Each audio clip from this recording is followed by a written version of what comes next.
Welcome to this webinar on embedding open-ended investigative work into the curriculum using the CREST Awards. This is a pilot that we ran with 10 pilot schools supported by the Gatsby Charitable Foundation. So I'm Caitlin Brown, CREST Product Manager, and I'm joined today by a few different people who were involved in the project. And I'll cover a bit more about CREST later. Amanda, over to you. Hi, my name's Amanda Clegg and I'm one of the facilitators of the pilot project. So I thought I'd just take you through a really quick overview of what we did. So it was an 18-month project working with 10 pilot secondary schools in England and looking at the feasibility of embedding open-ended investigative practical work into the curriculum, actually into the curriculum, not at lunchtime, not after school, not in STEM clubs. And so helping with the workload of teachers and technicians potentially as well.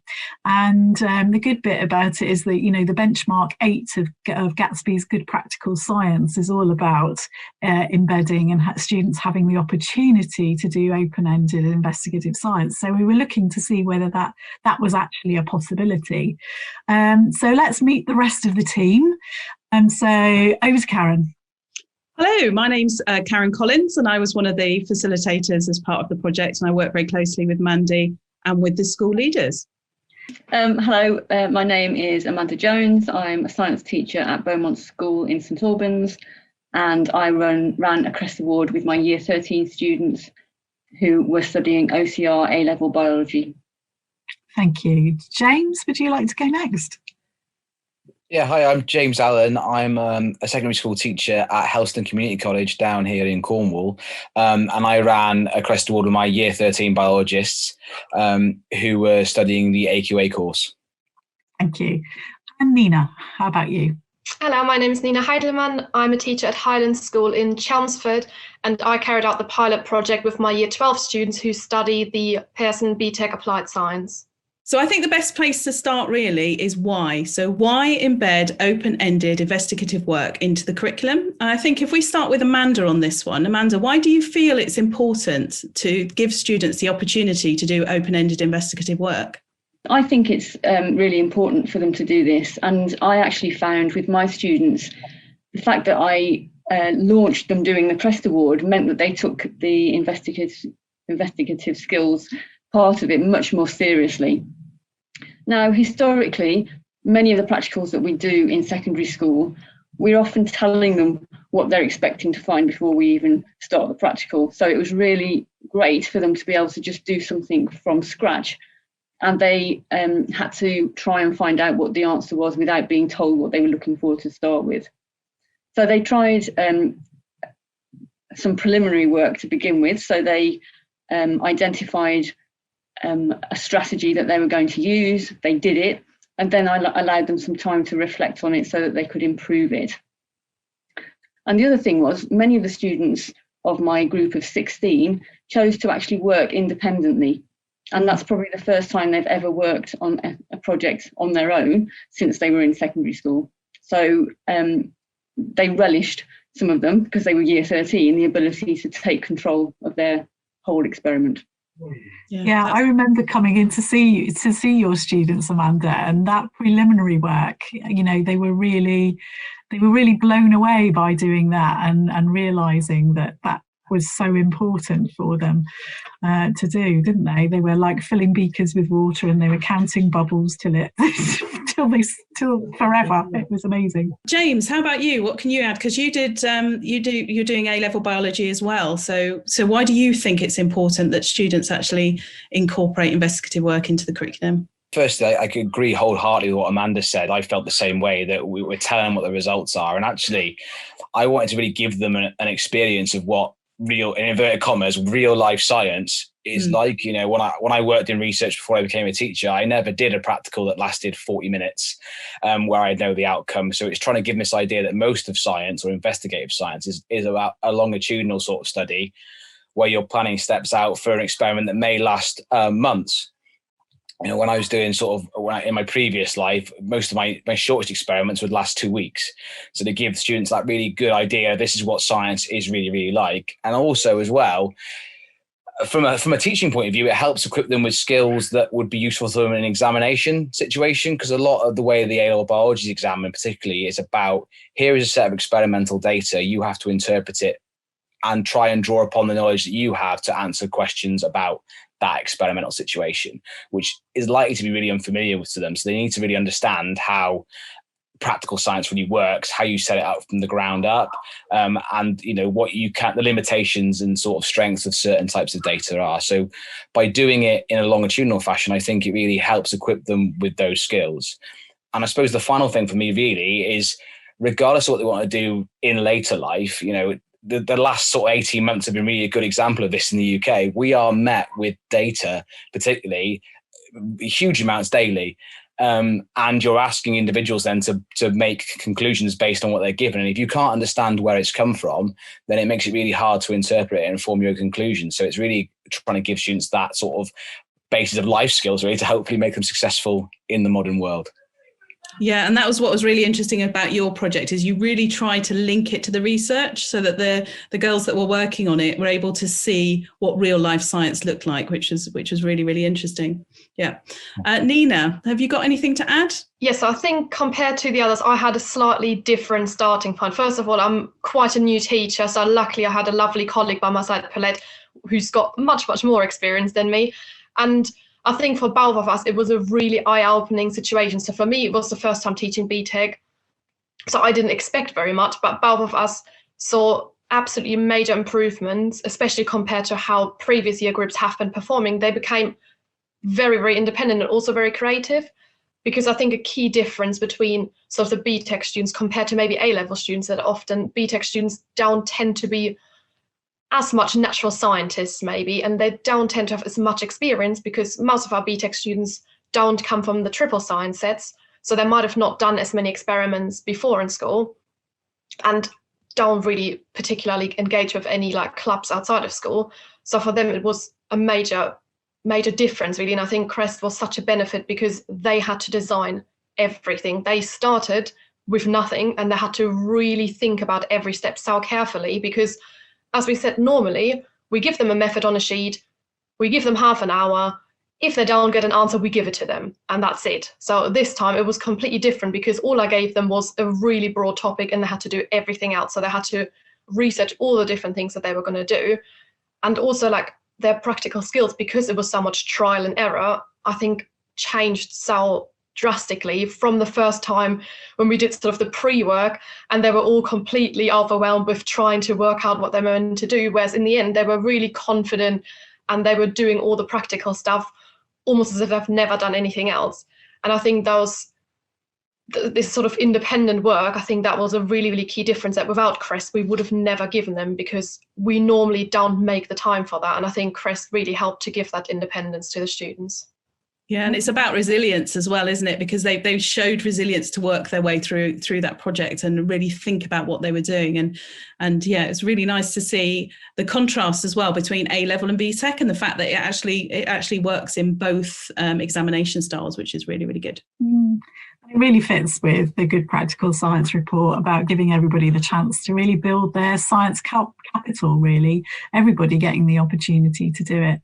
I remember coming into Highland School, where Nina's from, and the year 13s were so keen to tell me all about their project and what they'd learned about themselves as well. And I remember them telling me that they were quite a small group, but because they were year 13, they were often somebody missing due to interviews for universities or colleges or employment.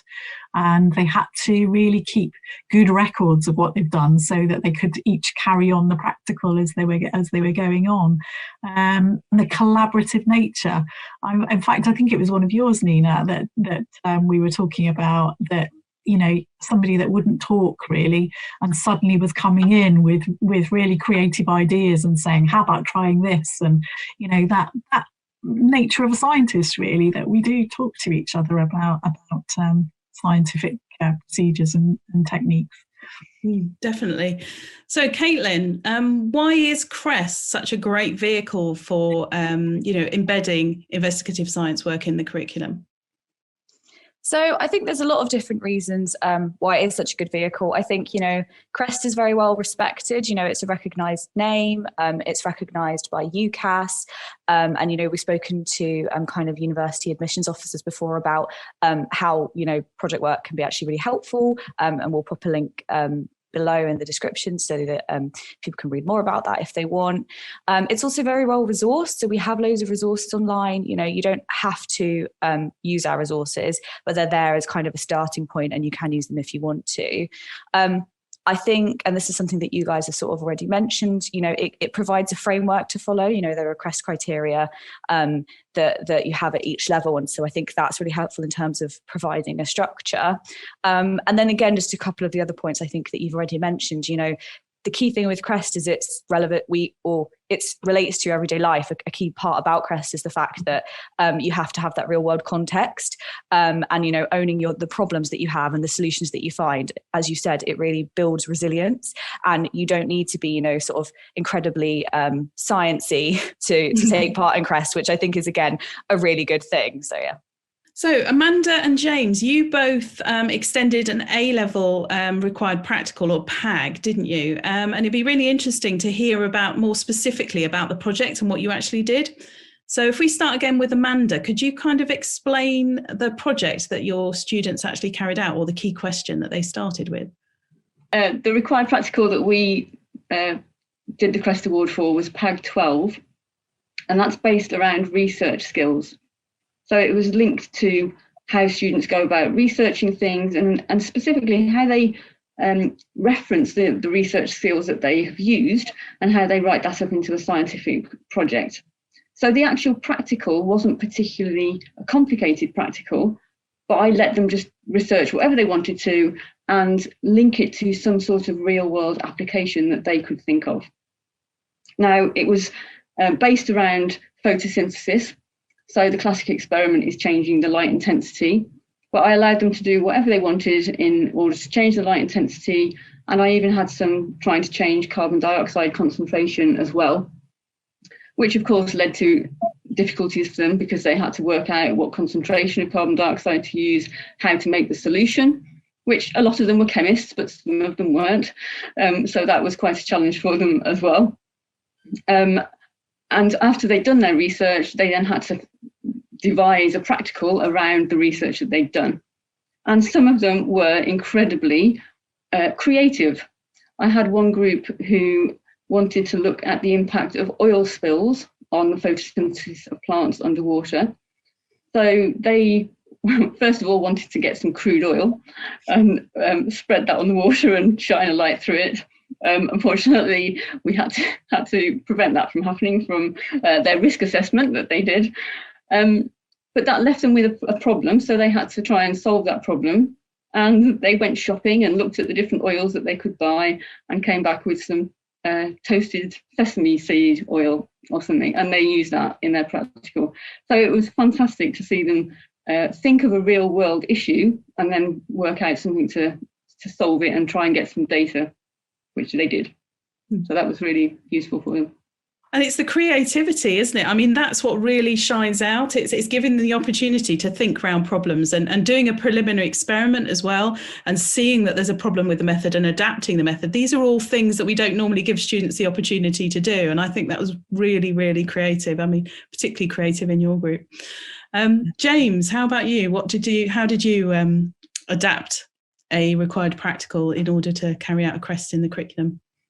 Yeah, so we did RPA, Required Practical 6, which on the AQA specification is using an aseptic technique to look at the effect of antibiotics on microbial growth.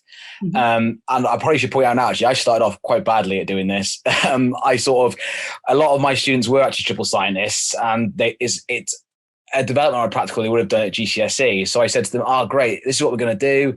Let's do some research. Let's go into a computer room. You guys can find a method and you can sort of look at adapting it to suit what we're going to do. And if I'm honest, none of them had a clue. So then I was like, okay, right, let's go back to the drawing board because this isn't working. And so we did the actual required practical, which is they have, a culture that's provided by our technicians. They plate it out onto plates, come back later, put a antibiotic disc on top, and then they look at how sensitive the bacteria are to those. And so we did that.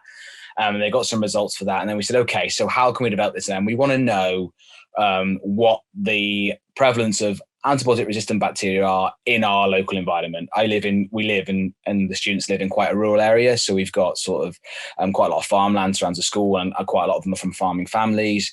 And so then from there, it was a case of them deciding how they were going to adapt their method to look at that problem. So we had some taking it from different areas in the garden. We had some who are farming families, and they took it from different areas around the farm to see if it differed. And another group of students went along a riverbank and sort of sampled at different points along the bank to see if that changed.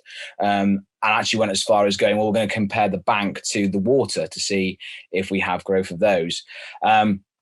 And from my point of view, that was really, really good to see. And actually then when it came to analysis, they pulled their data. So we had quite a large sample from around sort of the local area that they could then compare each of the results with national data to see if the prevalence in the environment was any greater in our area compared to what's seen in the national picture.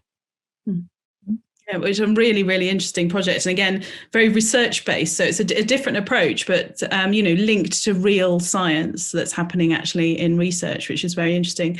We also had pilot schools which carried out chemistry practicals as well. So we had ones that were looking at the preparation of aspirin and looking at purity, and they expanded that required practical. Another group looking at organic chemistry again and looking at the functional groups and expanding out a required practical for that. And then we had an A-level physics group, which was looking at resistivity in a wire. So, what was interesting was they all took a very similar approach and adapted required practicals. And the physics A-level one was actually started as a stimulus from actually a CREST award, didn't it? A bronze CREST award that the teacher then adapted to enable it to fit the required practical as well. So Nina, you used Unit 2 of your Btec Level 3 Applied Science in order to do your investigative work in the curriculum. So can you tell us how you approached that? What did you do? Yeah, so Unit 2 is really all about developing practical skills and learning more about practical scientific procedures and techniques. So a lot of it is really little chunks of information given by the teacher, and then a lot of really just doing practical work over and over again until the students become really, really confident. And when CREST got in touch with us and we saw this opportunity, we sort of straight away, we were discussing back and forth, and then Amanda, you were with us, we were really thinking about what would work.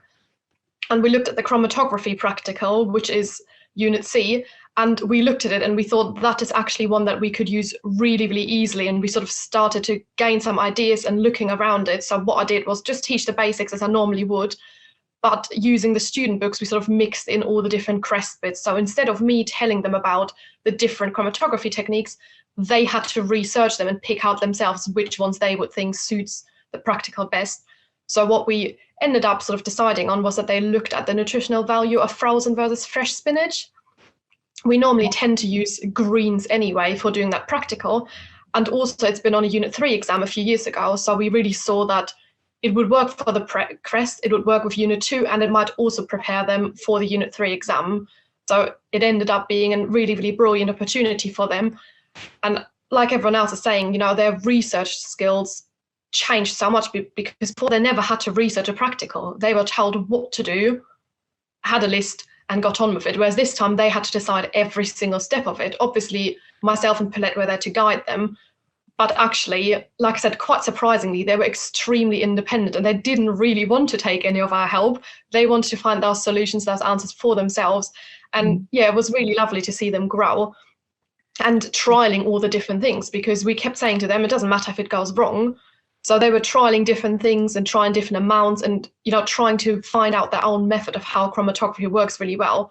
And with us being quite a small school with a small sixth form, we don't always have all the equipment that bigger schools might have. So they had to really adapt the method. So we don't have an oven to heat up anything to dry the spinach. So what we had to do was they came up with the idea of using a hairdryer that they knew was in one of the technician rooms anyway from doing physics practical, so we used that to dry the spinach, and their creativity was really amazing, and that was brilliant to see. Yeah, amazing. They were actually getting vegetables from, they were getting their spinach from all different supermarkets, weren't they, as well? And the technician was bringing samples in for them to try as well. It was brilliant to see. Yeah. And so Nina did it with Unit 2, but Paulette also did it with her Year 13s in Unit 3. And Unit 3 is actually examined. They have to sit a practical exam. So she took the title of a past practical paper, as Nina did, and removed all the scaffolding. And it was really good. Unit 6 is an investigative project in the diploma and an extended diploma for the Btec, and this works really well. Students get to choose their investigation and show their skills themselves. And Aston University Engineering Academy in Birmingham was one of our pilot schools, and we met some incredibly highly motivated people there who'd carefully researched their project title. They were really canny, actually, and they were thinking about the university that they were going to go to, or the employment and so on, and they'd really sorted that. And so their project title was really focused on that subject matter, so they could talk about it at interviews and so on. And what's really interesting is all three of you decided to carry out bronze CREST awards in the curriculum. And what a lot of teachers who are familiar with CREST might not know is that you can do bronze awards at any age, provided the content is age appropriate. So all of you had to, if you'd have used a CREST award, you'd have had to adapt the materials to make sure it involved Year 12 or Year 13 content, which is what one of the schools actually did, as Mandy mentioned earlier. So the one that did A-level physics adapted a bronze award and turned it into an age appropriate award to use in order to carry out the investigation. So Caitlin, could you explain a little bit about the different levels of CREST awards? Because we've talked about those a little bit. It'd be useful to know precisely what that means. Yeah, sure. So I'll just cover, we do have 6 levels total, but I'll just cover the 3 secondary levels because they're probably the most relevant here. So our 3 secondary levels are bronze, silver and gold. So bronze awards are recommended for 11 plus students, and then silver is recommended for ages 14 plus, and then gold is recommended for ages 16 plus. But again, with the ages, they are just guidelines, and it's very, very much up to the students and the teachers and whoever's supporting the students to really decide on that. So bronze awards typically take around 10 hours. Again, it's not a hard 10 hours, it's approximately, and that should be evenly split between, research and then some kind of investigation, maybe some practical work, and then at the end, kind of writing up your project or communicating it in some form, and then kind of, there might be a presentation, there might not, there's different ways you can do it basically. And then silver, very much the same structure, but that is 30 hours of work, and then at gold it's 70 hours of work.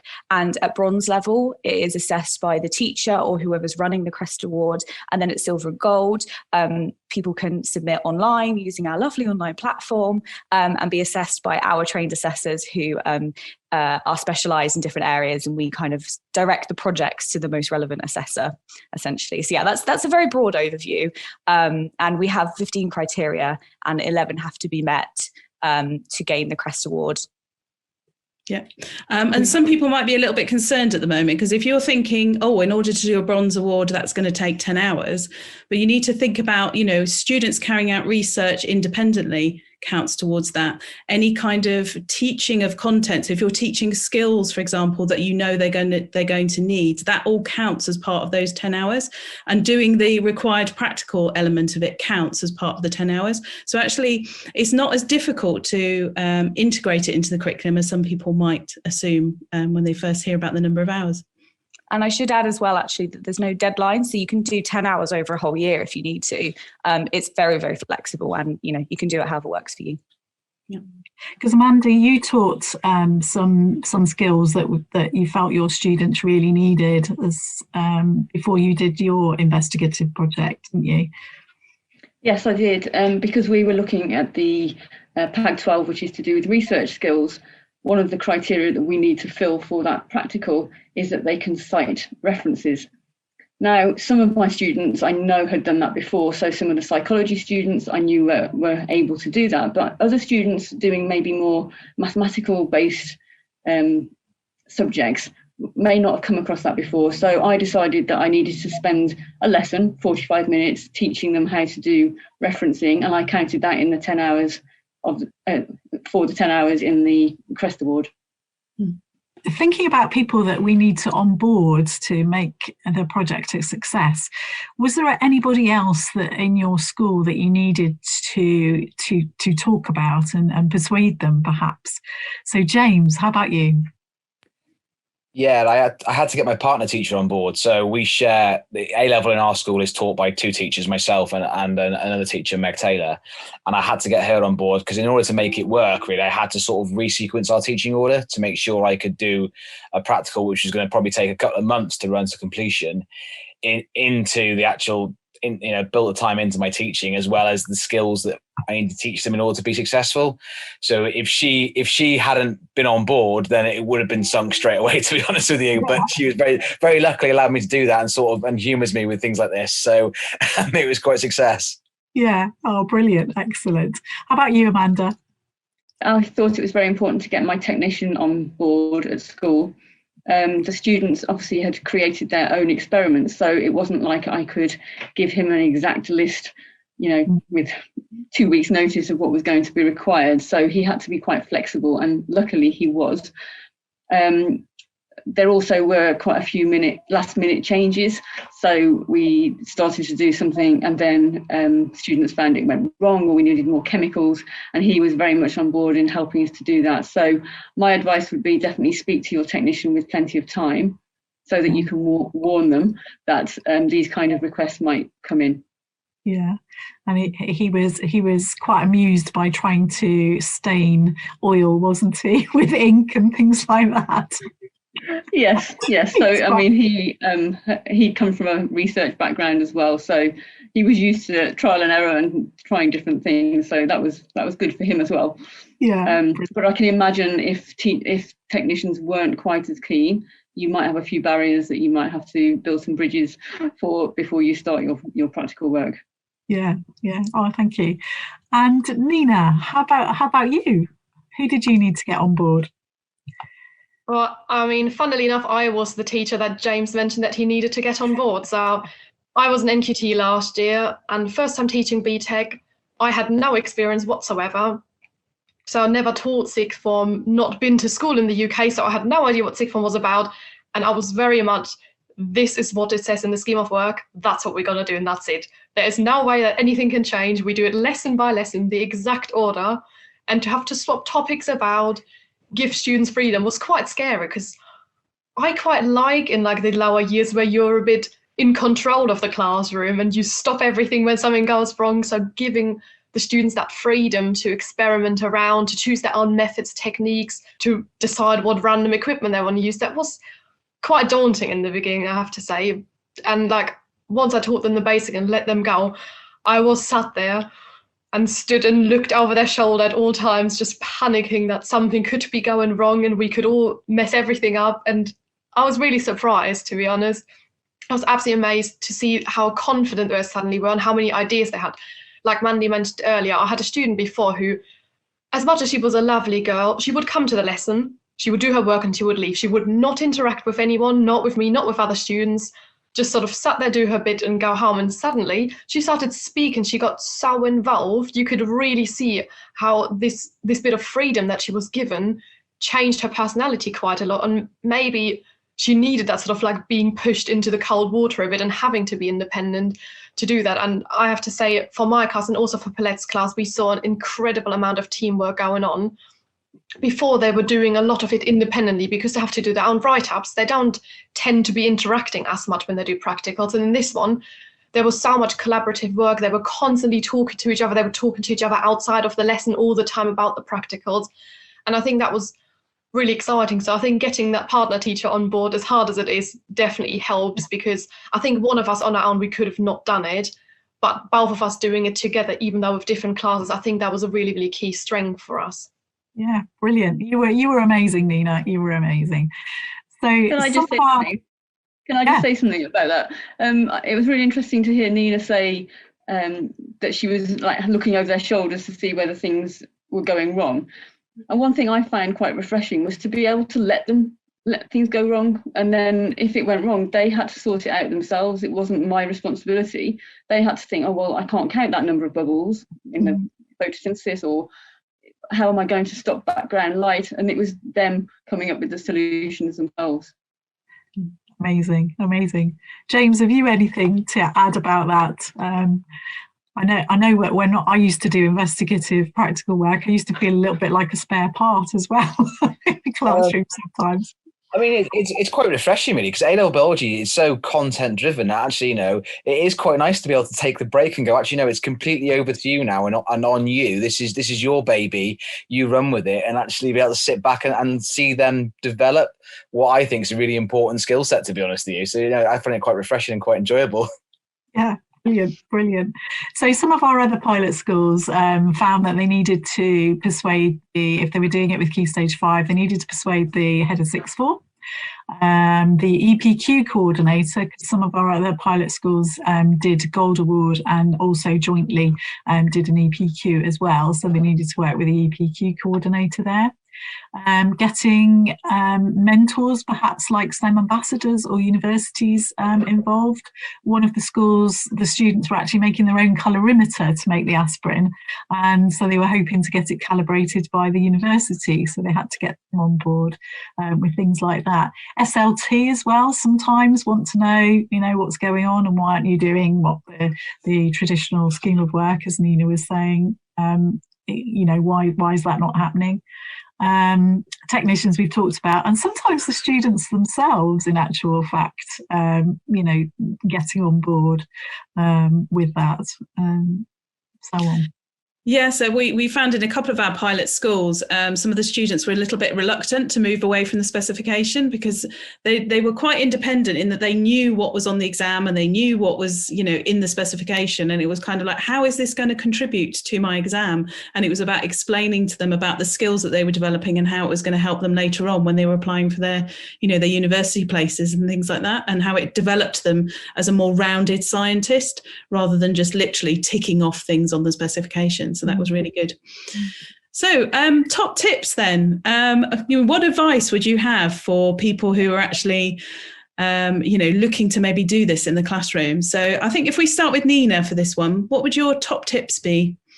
So both Paulette and I noticed that the booklets were extremely useful for us. So they were a really, really good guide for the students. It sort of prompted the students to keep thinking about different aspects. So I think with being sort of so free to plan an investigation themselves, it can be really, really overwhelming in the beginning. I think everyone that's worked within science and had to do that knows the feeling of dawn when you just don't really know where to start. And the booklet really helped the students to sort of give them task by task different things to talk about. And it gave them so much confidence because every time they sort of managed to tick off a task off that list, they were seeing, okay, we're getting somewhere here. We're planning this really good project.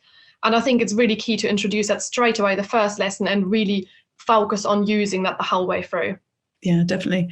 And James? I sort of alluded to it before, but in terms of your own personal planning, start really, really simply. Assume the students know nothing and go from there. Because I think that's where I sort of fell down in the beginning. I assumed this previous knowledge, and that's what went a little bit wrong for me to start off with. And Amanda? Really following on from what Amanda said about some of the students were not happy about coming on board, I, when I planned it, had really tight deadlines. So I made all the students aware that by next week, you have to have your practical planned. I have to have seen the plan and we have to have talked about it. Then we'll do the practical. The following week, we will do the improved practical, and then you will hand it in the following week. So having really tight deadlines, so the students themselves knew exactly what I wanted when. That also ticks one of the CREST criteria, that you've made a plan and stick to it as best you can. But yeah, that would be my top tip. Definitely make some hard deadlines and stick to them. Lovely, thank you. Yeah.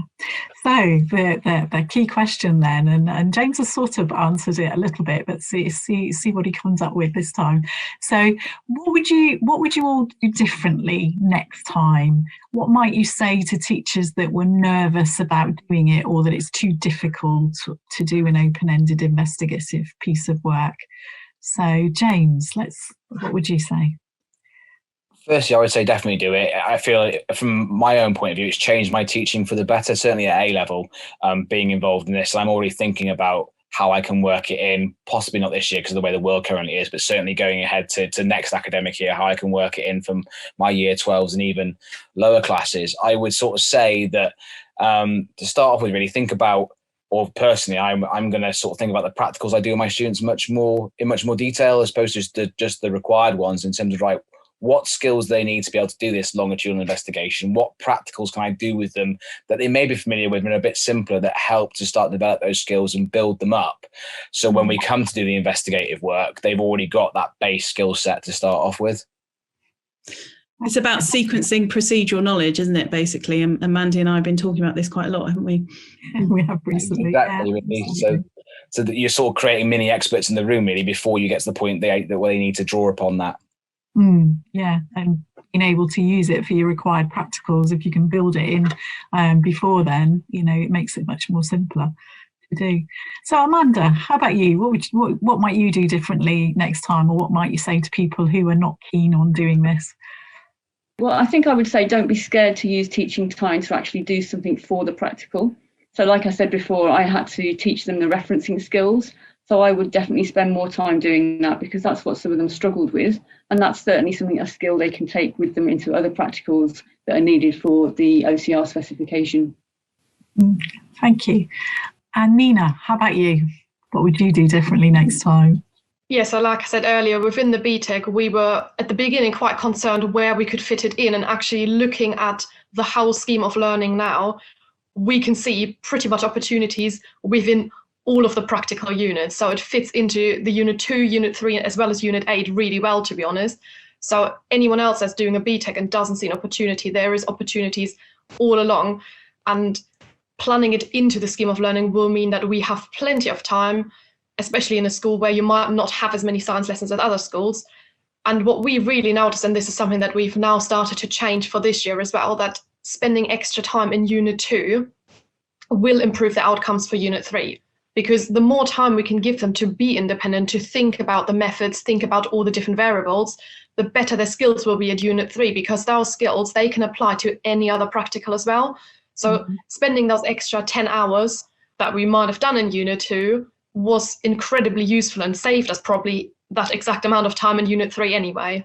Yeah, because in Unit 3 you always do a mock exam, a mock practical exam to practice for that at Highland School, and so that would mean you didn't need to do that anymore. Brilliant.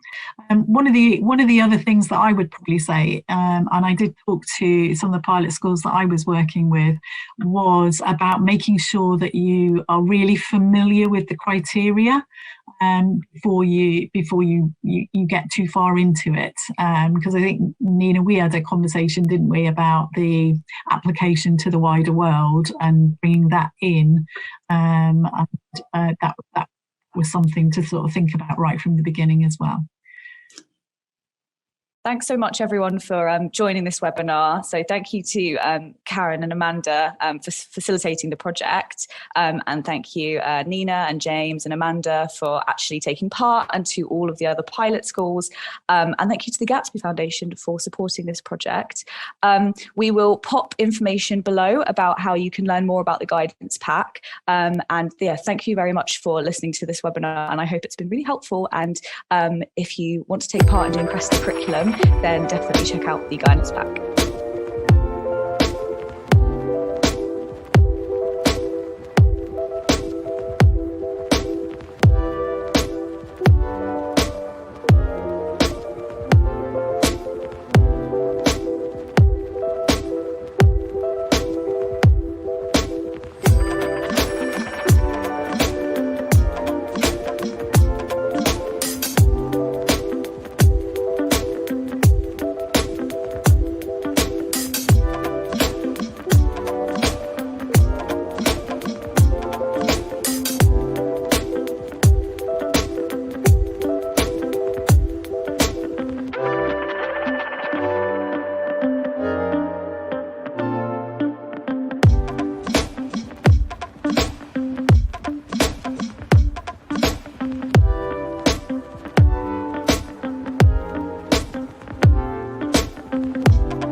you.